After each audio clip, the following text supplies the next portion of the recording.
No.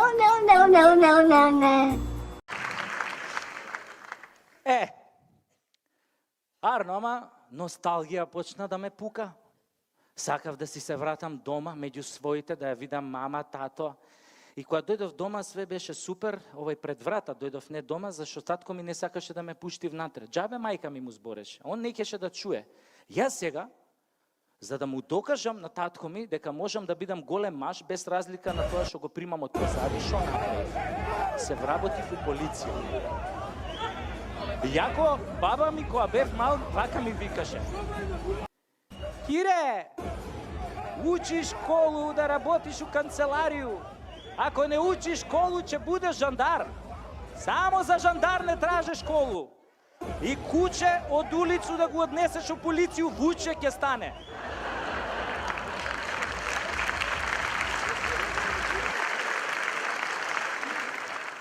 Ама ја не ја послушав, отидов у полиција. Луѓе, како ми стоела таа униформата, бе, кој ќе сум излегол на улица, бе, сите по мене се вртеле. Додуше ја малку врцкав со газето, ама тоа од навика. Толку ја сакав униформата, што дури сакав да иставам и розови еполети и копчиња, али не кев да провоцирам од почеток. Ама морам да ви признам, леле, пендракот колку сум го сакал. Абе, од раце не сум го испуштал. Дури си го ставав подпирница за време на спиење, она имаш тврдо на подпирница, али ти додека спиеш не знаеш дека е пендрак. И морам да ви признам, само еднаш сум го употребил у року служба. Имаше еден манијак што ги плашеше девојчињата у мало, и јас сум го бркал, и кога сум го фатил, абе за пола саат со тоа пендракот сум го преваспитал. После плашеше само мушки.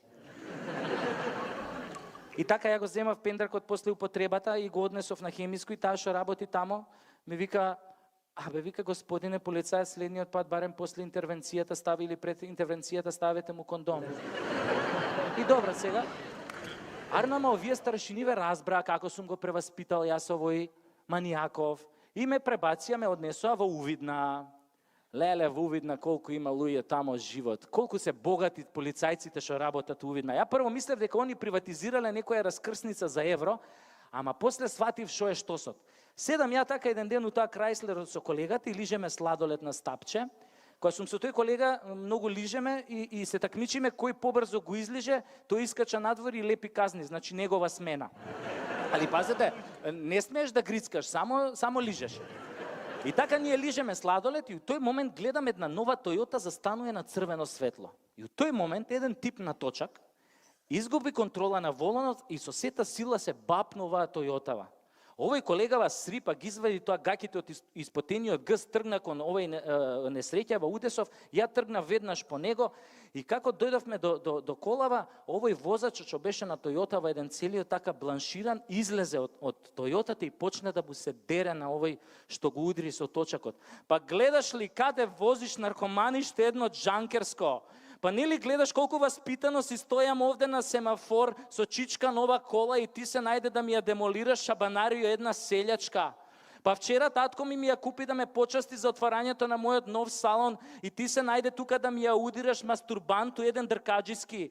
Па имаш ли ти уопште можност да ме обештетиш бе шупак еден издрндан? А на тоа овој дечко го гледа онака спокоен, мртов ладен и му вика: баце, добра кола се купуе, али добар дечко у Скопје тешко се наоѓа. А нас двајца судбината као да не спои.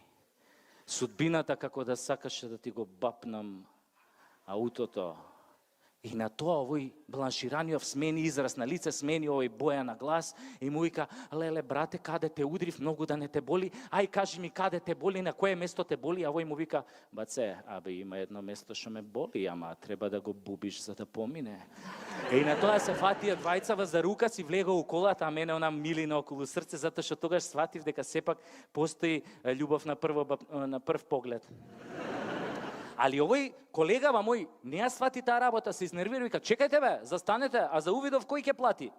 И тогаш овој бланшираниот извади 500 евра, ги фрли кон нас и стисна на газ. И тогаш ја уствари сватив зашо полицајците во Увидна живеат толку добро и сватив уште една работа, дека не е лошо да си фатиш добар дечко.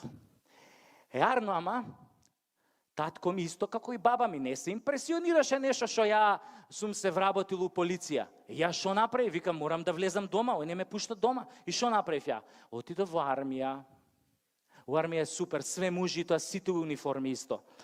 А и пошто ја многу сакам да работам со мужи униформи, нели, многу брзо напредував и набрзо станав аѓутант на еден наш познат македонски генерал. И мојата прва голема задача беше НАТО самитот во Букурешт. Идеме тамо у Букурешт, тоа генералската сала, влегувам внатре, све генерали околу тебе. И ми доаѓа еден така височок плав со плави брчиња, ми пружа рука и ми се представува и вика Удо Педерсен, down Denmark. Ја викам, леле, Удо, шубаво име имаш. А он онака се разгали на тоа, се подмоче на комплиментот и вика, ние вас ве сакаме во НАТО, вие треба да ни влезите, само прво треба тепате Iraqi people. Викам, ако треба ќе тепаме и марсовци само да ми влеземе. Ја така очиукам со овој Педерсен генералов и у тој момент у муабетов ни упаѓа овој грчкиов генерал Марсимудис, уништувач на забави еден, и му вика на овој генералов, му вика, охи, my friend Педерсен, охи, фирам ноти НАТО, охи, шобе, му викам, охи, да те изгори свињо дебела.